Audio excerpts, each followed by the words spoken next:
Hello, नमस्कार, आदाब और सत श्री अकाल। मैं सतीश मिश्र फिर एक बार आपके सामने उपस्थित हूं ऑफ द रिकॉर्ड बातों का एक नया एपिसोड लेकर। इस बार हम एक अनूठी दोस्ती की मिसाल पेश करने वाले हैं। एक ऐसा वाकया इस एपिसोड में है, वे कुछ ऐसी मर्मस्पर्शी बातें जिसे सुनकर आपका दिल पिघल जाएगा। जैसे कृष्ण और सुदामा की दोस्ती थी, कुछ वैसी ही दोस्ती साउथ के सुपरस्टार रजनीकांत और उनके एक मित्र की है।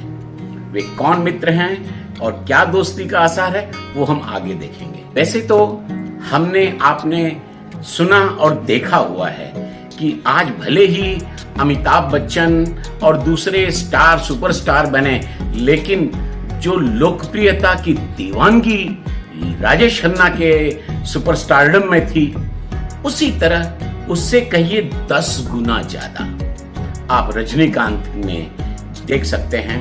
भले ही एनटीआर, एमजीआर, शिवाजी गणेशन, कमला हसन सभी आए, लेकिन उस बुलंदी को, उस लोकप्रियता के सबसे बड़े आयाम को छुआ तो केवल रजनीकांत ने। उन्हें बेतहाशा प्यार लोगों का मिला, खूब उन्होंने उसके उस दीवानगी को भुनाया भी, अच्छी फिल्में भी दी। लेकिन अब जो मैं किस्सा बयान करने जा रहा हूं, पता चलेगा कि इस कलयुग का कृष्ण जो रजनीकांत हैं, पिछले हफ्ते ही रजनीकांत को भारतीय फिल्म जगत का सबसे बड़ा पुरस्कार दादा साहेब फाल्के पुरस्कार दिया गया। नई दिल्ली में आयोजित एक भव्य कार्यक्रम में उपराष्ट्रपति वेंकैया नायडू के हाथों यह दादा साहेब फाल्के अवार्ड लेने के लिए रजनीकांत पहुंचे और उन्हें भव्य कार्यक्रम में यह पुरस्कार दिया गया। और उपराष्ट्रपति जी के सामने उन्होंने अपना ये पुरस्कार एक बस ड्राइवर के नाम किया। I'm extremely happy to receive this prestigious award, and my heartfelt thanks to Central Government for honoring me with this most prestigious Dada Saheb Phalke Award. I dedicate this award to my mentor, my friend, a Karnataka bus transport driver, my colleague Raj Bahadur. When I was a bus conductor, he was the one who identified the acting talent in me and encouraged me to join film cinema. तब लोग चौंके, लेकिन तब पता चला, जैसा आपको पता होगा कि वे खुद फिल्म में आने से पहले बस कंडक्टर थे। तो उस वक्त की दोस्ती, उस वक्त का उनका याराना जो था, राज बहादुर नाम के ड्राइवर के साथ उन्होंने अपना पुरस्कार उसको डेडिकेट किया। कितनी बड़ी बात थी ये, कि एक दोस्ती की एक पराकाष्ठा थी ये, कि न उन्होंने अपने किसी और दोस्त, यार, पत्नी, किसी रिलेटिव को नहीं, बल्कि अपने दोस्त के नाम किया। और क्यों, वो मैं खोज कर लाया हूं उन तथ्यों को, जिसे आपको बताऊंगा कि ये किस वजह से उन्होंने ये अपना अवार्ड उनको डेडिकेट किया। शिवाजीराव गायकवाड़ जो उनका असली नाम है। लोगों को क्या लगता है कि महाराष्ट्र के महाराष्ट्रियन हैं, ऐसा नहीं है। महाराष्ट्र और कर्नाटक की सीमा पर 100 किलोमीटर इधर, 100 किलोमीटर उधर लोग काफी, ये तो हमने बाद में रेखाएं बनाई हैं, सब एक ही था। तो इनके पिता महाराष्ट्रन थे, इनकी माता आयंगर ब्राह्मण थी। और ये जब 6 वर्ष के थे, दर्दनाक स्थितियों में इनके माता पिता दोनों नहीं रहे, काफी स्ट्रगल किया इन्होंने, और किसी तरह कर्नाटक स्टेट ट्रांसपोर्ट में ये कंडक्टर बन गए। इनके लिए बहुत बड़ी बात थी वो, कि एक आय का साधन हो गया और परिवार चलाने के लिए, भाइयों बहनों को पालने पोषने के लिए कुछ पैसे आने लगे। लेकिन यहां पर उनके उस टैलेंट को, एक्टिंग के टैलेंट को, उनके मैनरिज्म को, आपको पता है जब ये कंडक्टर थे तो कॉइन भी इसी तरह पैसे सिक्के उछाल कर, जैसे वो सिगरेट उछालते हैं, और वो सारे मैनरिज्म वो वहां भी उस वक्त भी करते थे। तो उनके उस वक्त के सबसे मित्र अच्छे थे जो राज बहादुर, उन्होंने इनके उस टैलेंट को देखा, उन्होंने नाटकों में और उनको करते हुए देखा और किस तरह से वो मैनरिज्म पकड़कर वे नकल करते थे और किस्से बताते थे। उसे देखकर राज ने उनको सबको कहा कि भाई तू क्यों तमिल इंडस्ट्री में क्यों नहीं कोशिश करता। अब तक सालों बीत चुके थे और उन दोनों की दोस्ती बहुत प्रगाढ़ हो चुकी थी। तब राज ने उन्हें सपोर्ट किया कि आप जाइए वहां एक्टिंग स्कूल में दाखला लीजिए।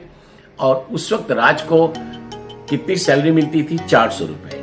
उस 400 में से वो 200 रुपए रजनी को भेजा करते थे हर महीने, और ये सिलसिला 2.5 साल तक चला। इसी दोस्ती का परिणाम था कि वे फिल्म इंडस्ट्री में धीरे धीरे धीरे स्थापित हुए।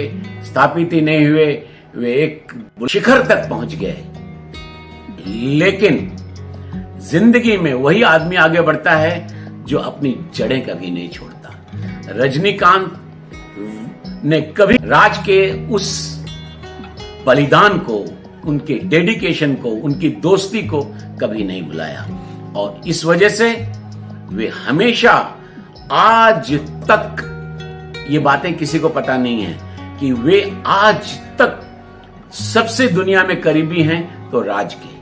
वे अब जो मैंने पता लगाया कि किस तरह से वे बेंगलोर में जहां राज रहते हैं, उनके एक छोटे से जो घर है उसमें एक कमरा केवल रजनीकांत के लिए है। क्यों?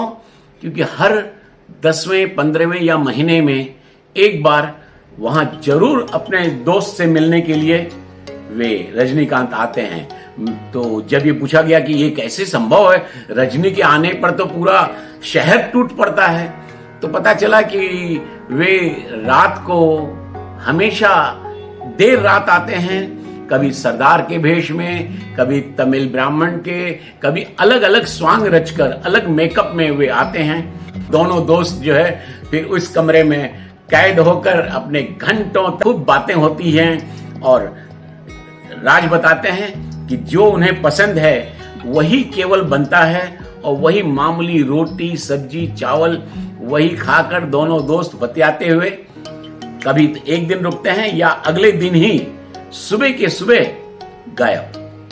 तो रजनी का अपने दोस्त के प्रति ये समर्पण देखकर कितना अच्छा लगता है कि रजनीकांत 10A नंबर की बस में कंडक्टर हुआ करते थे, जो बेंगलोर में मैजेस्टिक से श्रीनगर तक की बस जो चलती है उसमें वे कंडक्टर हुआ करते थे, और राज बहादुर ड्राइवर।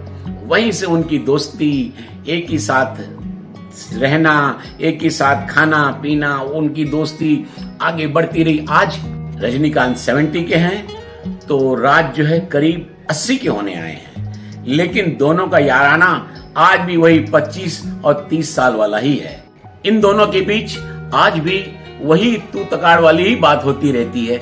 वो कभी भी न वो सुपरस्टार समझता है उनको, और न रजनी उसको कभी उतना सम्मान दे के बात करे। आज भी वही दोस्ताना वही तो बातें होती रहती हैं। तो राज ने पिछले दिनों कहा, रजनी तो अब 70 साल का हो गया है, अब तो ये मैचो मैन की जो रोल करता है। रजनी एक कमर साइड में ले गए, अपने कपड़े निकाले और पेट एकदम प्लेन पेट दिखाकर कहा, देख ये मेरा पेट देख और ये बुढ़े तेरा पेट देख। राज उनके सबसे बड़े पर्सनल एडवाइजर हैं। वो फैमिली का मैटर हो, बेटी की शादी हो, कुछ भी होता है, बिना राज की एडवाइस लिए वो कुछ नहीं करते। राज ने जब ये पॉलिटिकल आउटफिट वो ऑलमोस्ट उतरने ही वाले थे, राज ने उनको रोक दिया कि नो, इतना टेंशन बस है, अब जिंदगी शांति की जी जाए। और उन्हीं की सलाह पर उन्होंने पॉलिटिक्स से तौबा कर ली। अब वो कभी पॉलिटिक्स में नहीं आने वाले। आज पर्दे के पीछे की एक सुपरस्टार और एक बस ड्राइवर की दोस्ती की कहानी कैसी रही, आप जरूर कमेंट करके बताइएगा, और मैं आपके सामने ऑफ द रिकॉर्ड के जो पर्दे के पीछे की बातें इसी तरह लेकर आता रहूंगा। और तब तक के लिए नमस्कार, प्रणाम और जय हिंद।